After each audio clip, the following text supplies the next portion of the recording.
राज ठाकरे आज मनोज जरांगेंना भेटण्याची शक्यता। जरांगेंसोबतच्या चर्चेनंतर आरक्षणाबाबत भूमिका स्पष्ट करणार। मराठा आंदोलकांसोबतच्या चर्चेत राज ठाकरेंचा शब्द। जरांगेंना पवारांनी उभं केलं म्हटलं जात आहे। जर जरांगे निवडणूक लढले नाहीत तर तो स्टॅम्प पक्का। प्रकाश आंबेडकरांचं वक्तव्य। सावध राहा म्हणजे कुणबी मराठा दरोडेखोर आहेत का? बच्चू कडूंचा प्रकाश आंबेडकरांना सवाल। कुणबी मराठ्यांपासून सावध राहा, आंबेडकरांचं काही दिवसांपूर्वी वक्तव्य। ज्यांना जे कळत नसेल त्यांनी माझ्या मतांवर बोलू नये, बच्चू कडूंच्या प्रश्नाला प्रकाश आंबेडकरांचं चोख प्रत्युत्तर। आम्ही रामदास आठवलेंचाच पक्ष खरा म्हणालो तर किती वेदना होतील, शिंदेंची शिवसेनाच खरी, या प्रकाश आंबेडकरांच्या वक्तव्यानंतर संजय राऊतांचं उत्तर। महाराष्ट्रामध्ये आरक्षणाची गरज नाही, राज ठाकरेंच्या वक्तव्यावरून नव्या वादाला चिन्ह। मराठा आंदोलकांच्या ठिय्यानंतर राज ठाकरे थांबलेल्या धाराशिवच्या हॉटेलबाहेर पोलीस बंदोबस्त वाढवला। विधानसभेनंतर जरांगेंना मी काय बोलतोय हे समजेल। धाराशिवमधील मराठा आंदोलकांच्या भेटीमध्ये राज ठाकरेंचं वक्तव्य। राज ठाकरे मुक्कामी असलेल्या हॉटेलमध्ये मराठा आंदोलकांचं आंदोलन।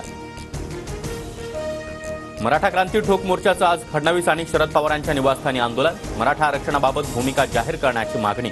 सागर आणि सिल्वर ओक बाहेर बंदोबस्त वाढवला। फडणवीसांवर कावळ्यांनी अनेक हल्ले केले, ते रक्तबंबाळ झाले, झूट बोले कव्वा काटे, या फडणवीसांच्या वक्तव्यावरून संजय राऊतांचा टोला। सुप्रीम कोर्टामध्ये आज शिवसेना आणि राष्ट्रवादी आमदार अपात्रतेची सुनावणी। 7 नंबरला शिवसेना आणि त्यानंतर राष्ट्रवादीची सुनावणी होणार।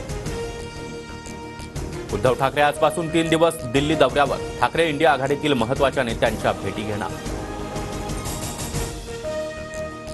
मनसे छत्रपती संभाजीनगर मध्य, संभाजीनगर पूर्व, फुलंब्री, पैठण आणि गंगापूर विधानसभा निवडणूक लढवणार। राज ठाकरेंच्या संभाजीनगर दौऱ्यात नावं जाहीर होण्याची शक्यता। 2 आमदार असून देखील विधानसभेमध्ये शेतकऱ्यांच्या प्रश्नावर घाम फोडतो। 10-20 आमदार निवडून आले तर मुख्यमंत्र्यांचा गणपती करू, समुद्रात उचलून टाकू, बच्चू कडूंचं वक्तव्य।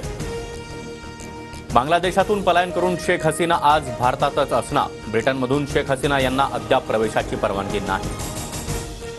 बांगलादेश प्रकरणी आज संसदेमध्ये सर्वपक्षीय बैठक, वरिष्ठ नेते उपस्थित राहणार। दरम्यान बांगलादेशातील परिस्थितीवर मोदींच्या निवासस्थानी देखील 1.5 तास चर्चा।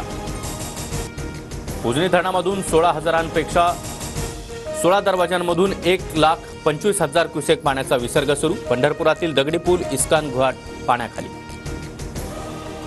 पुणे शहरासह जिल्ह्यामध्ये पावसाची विश्रांती। खडकवासला धरणामधील विसर्ग थांबवला, भिडे पुलावरील पाणी देखील ओसरलं। मुंबई मंडळाच्या सोडतीची प्रतीक्षा संपणार। 2030 घरांच्या सोडतीची जाहिरात उद्या प्रसिद्ध होण्याची शक्यता। पुढील 4 दिवस राज्याच्या बहुतांश भागामध्ये पावसाचा जोर कमी राहणार। किनारपट्टी, घाटमाथा आणि विदर्भामध्ये तुरळक ठिकाणी हलक्या पावसाचा अंदाज।